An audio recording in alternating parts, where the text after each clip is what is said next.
Hi అండి, ఎలా ఉన్నారు? మేము బాగున్నాము. మీరు బాగున్నారా? ఈరోజు నేను కాబోలి చెన్నా కర్రీ ఎలా తయారు చేయాలో చూపిస్తాను. చూడండి. ఒక కుక్కర్ తీసుకొని అందులోకి ఒక 10-12 గంటలు నానబెట్టుకున్నటువంటి చెన్నాను వేసి కాస్త వాటర్ వేసేసి కొంచెం ఉప్పు వేసి ఒక 4 or 5 విజిల్స్ వేయించుకొని పక్కన పెట్టుకోవాలి.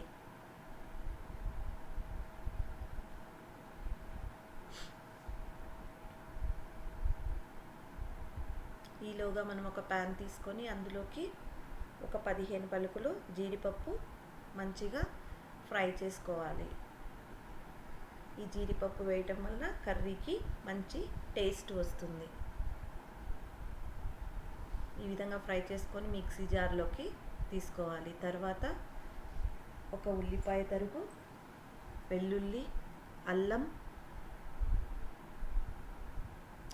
వీటన్నిటిని మంచిగా పేస్ట్ చేసుకొని పక్కన పెట్టుకోవాలి.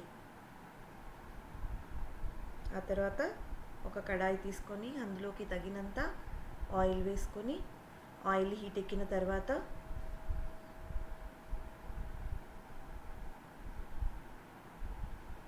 ఒక సన్నగా తరుక్కున్నటువంటి ఒక ఉల్లిపాయ తరుగు,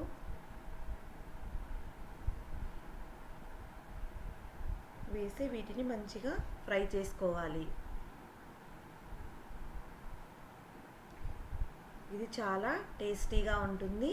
పూరీలోకి మంచి కాంబినేషన్. తర్వాత దీనికి కాస్త పసుపు యాడ్ చేసుకోవాలి. పూరీకి చాలా చాలా టేస్టీగా ఉంటుంది. ప్రతి ఒక్కరు కూడా ట్రై చేయండి.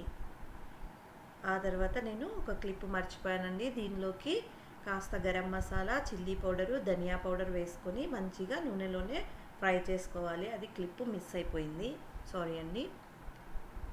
ఆ తర్వాత అందులోకి కాస్త వాటర్ వేసుకోవాలి.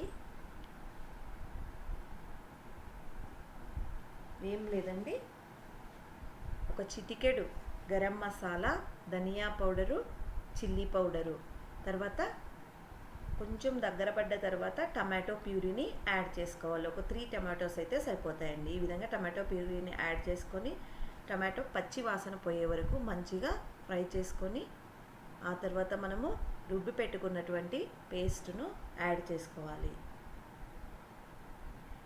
ఈ విధంగా గరం మసాలా, చిల్లీ పౌడర్, ధనియా పౌడరు మనము ఆయిల్లో ఫ్రై చేసుకోవటం వలన మంచి టేస్ట్ వస్తుందండి.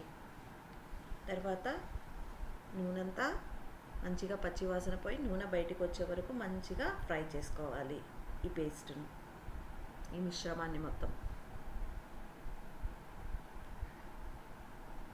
ఆ తర్వాత మనము ఫ్రెష్గా మన చెట్టుకున్నటువంటి కరివేపాకును తీసుకొని ఈ విధంగా యాడ్ చేసుకోవాలి.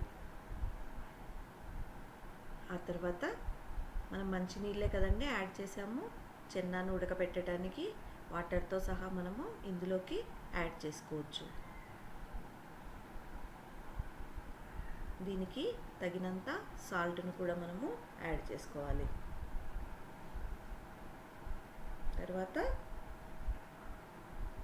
లాస్ట్లో కొత్తిమీరతోటి గార్నిష్ చేసుకోవటమే. బాయ్ అండి.